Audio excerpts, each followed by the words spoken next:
Telugu Desam party senior నాయకుడినని, AP విద్యా పరిరక్షణ committee chairman అని, ఫైర్ బ్రాండ్ అని పదే పదే చెప్పుకుంటూ విద్యాశాఖలో కలకలం సృష్టిస్తున్న ప్రతాపనేని మాధవనాయుడు అనే వ్యక్తిపై కర్నూలు జిల్లా పోలీసులు క్రిమినల్ కేసు నమోదు చేశారు. వివరాల్లోకి వెళ్తే కర్నూలు పట్టణం బంగారుపేటకు చెందిన షేక్ షావలి అనే వ్యక్తి చేసిన ఫిర్యాదు మేరకు కర్నూలు 2 టౌన్ పోలీసులు కేసు నెంబర్ 244/2025 తేదీ 25/9/2025గా కర్నూలు 2 టౌన్ పోలీసులు ఎఫ్ఐఆర్ నమోదు చేశారు.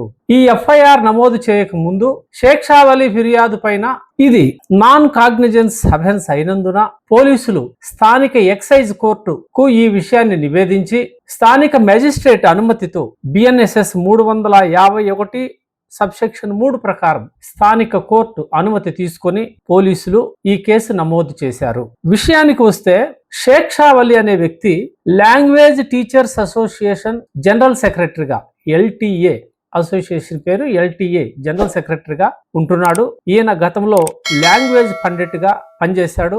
ప్రస్తుతం సర్వీసులో లేడు. ఇతను అతని అసోసియేషన్ తరఫున వాళ్ళ హక్కుల కోసం విద్యాశాఖ అధికారుల మీద పోరాడుతుంటాడు. ఇతనిని విద్యాశాఖ అధికారుల తరఫున ఈ మాధవనాయుడు అనే వ్యక్తి చంపేస్తానని, కాళ్ళు చేతులు విరిచేస్తానని బెదిరించడం పైన ఈ ఫిర్యాదు నమోదైంది. ఇందుకు ప్రాథమిక ఆధారాలు కూడా ఉండడంతోనే కోర్టు కేసు నమోదుకు అనుమతించింది. ఇది ఇలా ఉంటే మాధవనాయుడు అనే వ్యక్తి ఎటువంటి నైతిక విలువలు లేకుండా దిగజారి వ్యవహరిస్తూ ఒక బ్యాంకు ఉద్యోగి రామేశ్వర్ రెడ్డి అనే వ్యక్తి పేరున 2 ఖాళీ ప్రోనోట్లు 20 లక్షల చొప్పున ఆదినారాయణ రెడ్డి అనే ఒక ప్రైమరీ స్కూల్, నన్నూరుకు చెందిన ప్రైమరీ స్కూల్ హెడ్ మాస్టర్ తో కలిసి నకిలీ ప్రోనోట్లు సృష్టించి అతని కుటుంబాన్ని తీవ్ర ఇబ్బందులు పాలు చేయటంలో చాలా ముఖ్యమైన పాత్ర పోషించాడని మనం గతంలో చెప్పుకున్నాం. ఇప్పుడు ఇదే తరహాలో ఇంకొకరికి చట్టవిరుద్ధమైన రీతిలో వ్యవహరించి ఈయన అన్యాయం చేస్తున్నాడు అన్నదే ఈ ఫిర్యాదు సారాంశం. మాధవనాయుడు అనే వ్యక్తి విచక్షణ లేకుండా వ్యవహరిస్తున్నాడు అనడానికి ఈ కేసు ఒక ఉదాహరణ. ఇతను అధికారుల తరఫున మాట్లాడతాడు. అధికారులు ఈయన మాట వినకపోతే వాళ్ళు అవినీతి పరులని, వాళ్ళు ఇతర పార్టీలకు వైఎస్ఆర్సీపీకి చెందిన వాళ్ళని దుర్భాషలాడుతూ పెద్ద ఎత్తున విరుచుకుపడతాడు. ఇతని ప్రయోజనాలు నెరవేరితే, అంటే ఇతను కోరుకున్నట్లు కావాల్సినవి అన్ని చేసేస్తే వెంటనే వైఎస్ఆర్సీపీ వాళ్ళైనా కూడా ఈయన పచ్చ జెండా ఎత్తి కప్పేసి వీళ్ళందరూ హరిశ్చంద్రులు అన్నట్లుగా నాటకాలు వేస్తాడు. అదే తరహాలోనే ఆదినారాయణ రెడ్డి అనే హెడ్ మాస్టర్ విషయంలో కూడా జరిగింది.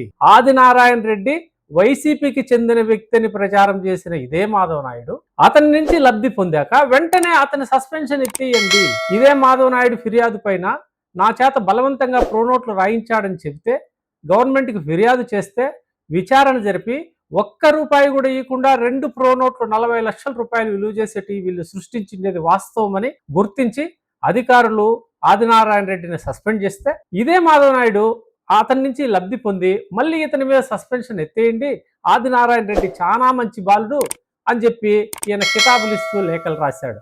అంటే ఇతనికి విచక్షణ ఉండదు.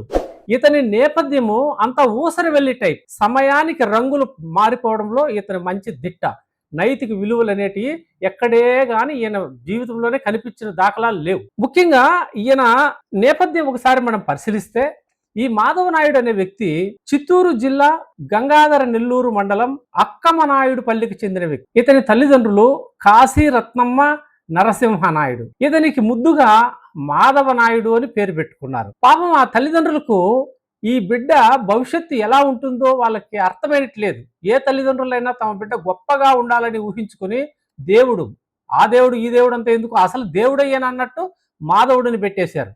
అయితే ఈయన ఇంత భ్రష్టారకమైన వ్యక్తిని వాళ్ళకి తెలిసింటే ఆ రోజు ఈయన పేరు కూడా పెట్టిండ్రేమో పాపం. ఇతను తర్వాత బ్రతుకు తెరువు కోసము నందికొట్కూరు మండలం, కర్నూలు జిల్లా నందికొట్కూరు మండలం దగ్గర ప్రాతకోట ప్రాంతంలో కొంతకాలం ఉన్నారు. అక్కడ జయమ్మ అనే మహిళతో ఇతనికి వివాహమైంది. 2 పిల్లలు ఉన్నారు. అయితే ఈ జయమ్మ అంగన్వాడీ టీచర్ గా ఉంటూ తన పిల్లలను పోషించుకుని ఆ కుటుంబాన్ని నిలబెట్టుకునేందుకు కూడా మా దృష్టికి వచ్చింది.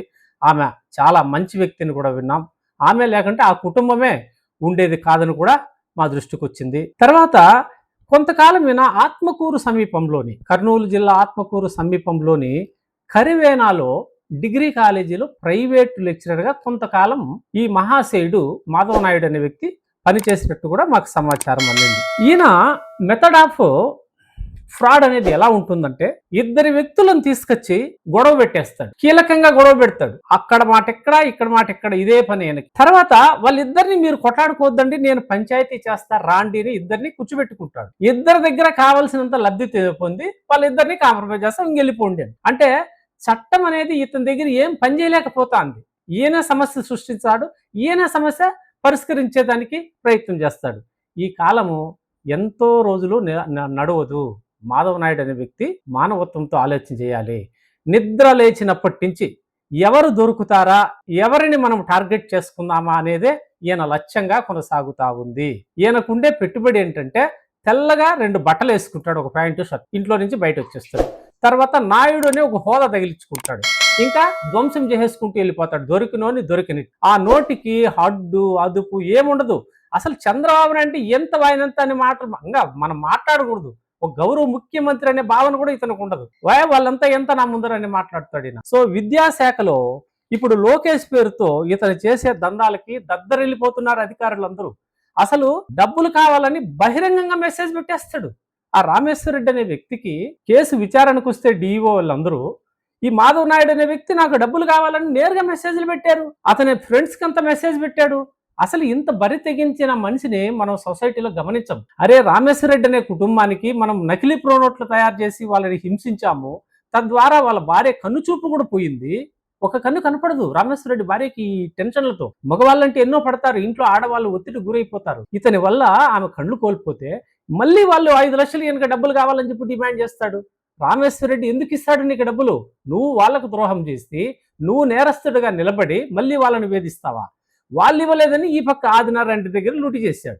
ఆయన దగ్గర డబ్బులు తీసుకొని మళ్ళీ లెటర్ ఇచ్చేది. అసలు నువ్వు లెటర్లు ఇవ్వడం ఏంటి? నువ్వేమన్నా రాష్ట్రపతివా, లేకుంటే ప్రధానమంత్రివా, లేదు ఈ రాష్ట్రానికి ఏమన్నా ముఖ్యమంత్రివా? నువ్వు ఏం లెటర్లు ఇచ్చినా జరిగిపోతాయి అనుకుంటున్నావా? కాలం ఎప్పుడు నీకు అనుకూలంగా ఉండదు మాధవనాయుడు. ప్రతిరోజు గమనించు, రాత్రి ఉంటుంది అంటే చీకటి ఉంటుంది, పగలు ఉంటుంది అంటే వెలుతురు ఉంటుంది. జీవితం కూడా అంతే. నీ కాలం జరుగుతుందని దందాలు విపరీతంగా చేసేస్తున్నావు. మాకు చాలా మంది సంప్రదించారు, మేము ఒకటే చెప్పాం, మాకు మాధవ నాయుడు అనే వ్యక్తి మీద వ్యక్తిగతంగా ఎటువంటి కక్ష లేదు. ఆయన్ని మనిషిగా మేము గౌరవిస్తాం. మీరెవరు కానీ నిర్దిష్టమైన రీతిలోనే మా దృష్టికి తీసుకురావాలి. అసూయ ద్వేషాలతో మమ్మల్ని ఆశ్రయించొద్దు అని స్పష్టంగా తెలియజేశాం. మీ పద్ధతి సమాజానికి, ముఖ్యంగా విద్యాశాఖకు ఒక చీడలా తయారైపోయింది. అధికారుల పేరుతో నువ్వు చేసే దందాలకి అంతు లేకుండా పోతుంది. మళ్ళీ ఇంకో వైపున అధికారులకు ఈయనే ఆపద్బాంధవుడు అన్నట్టు వాళ్ళ తరఫున వకాల్త తీసుకొని మిగిలిన వాళ్ళందరినీ బెదిరించేది. అదే ఈ శేక్షావళి కంప్లైంట్. శేక్షావళిని కంప్లైంట్ బెదిరించడానికి నువ్వేంటి? నువ్వెవరు? విద్యాశాఖ మంత్రివా, లేక విద్యాశాఖ కమిషనర్వా? అయినా వాళ్ళు కూడా చట్ట ప్రకారమే నడుచుకుంటారు. నీకున్న అతీతమైన శక్తులేంటి? మాధవ్ నాయుడు అనే వ్యక్తి మానవత్వం మరిచి ఇలా దారుణంగా వ్యవహరిస్తున్నదానికే ఈ శేక్షావళి కేసు రిజిస్టర్ కావడం, ఇది భారీ మూల్యం చెల్లించుకోవడానికి ఒక మార్గం ఏర్పడింది. సో మాధవ్ నాయుడు అనే వ్యక్తి ఇదే పద్ధతిని కొనసాగితే మరిన్ని క్రిమినల్ కేసులు కూడా నమోదయ్యే అవకాశం ఉంది.